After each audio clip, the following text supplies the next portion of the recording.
after the Las Vegas massacre, when they held press conferences within 24 hours of the shooting.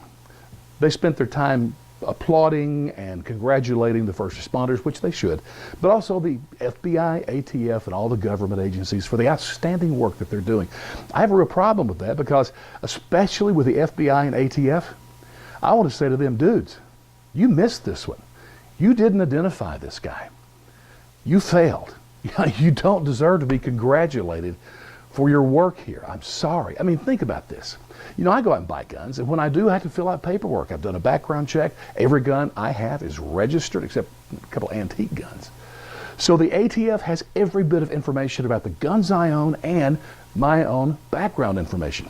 This guy, this Vegas shooter, he spent over $100,000 on high-powered rifles, bump stocks, ammo. It was incredible just this year, just in the past few months. I mean, would that not raise, and it was all done legally, by the way, so would that not raise a flag? And so while the Democrats are saying, hey, we got to have more gun control, more laws, more background checks, this guy passed them all and would pass anything they would come up with.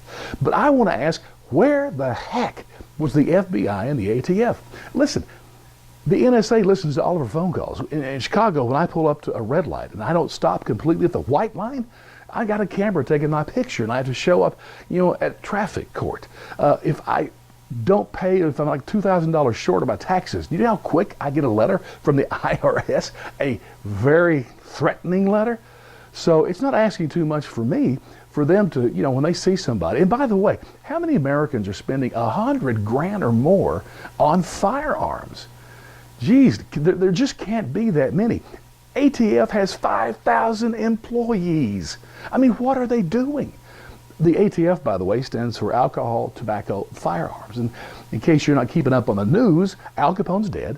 The moonshine business is pretty well done away with. So really all they need to concentrate on is firearms. So it's not asking too much, I don't think, that when on their radar it shows up some American is buying 40, 50 high-powered rifles in a short amount of time. Just go knock on his door and say, hey, dude, Second Amendment gives you the right, so we're not here to arrest you, but we are about protecting American lives. So I've got to ask you some questions. You know, I have no doubt that when they leave there, you know, they're probably going to smell something fishy. Probably not a lot of deer heads on the wall, if you know what I mean. And on the other end, that guy, no matter how crazy you may think he is, if he knows he's on their radar, I wonder if he would still go through with it. At least maybe put it off a year or more. What are they doing and how do we hold them accountable? And I can add the Chicago violence to it. You know, I read that less than 2% of the guns used for the violence in Chicago, for all those murders, less than 2% are legal.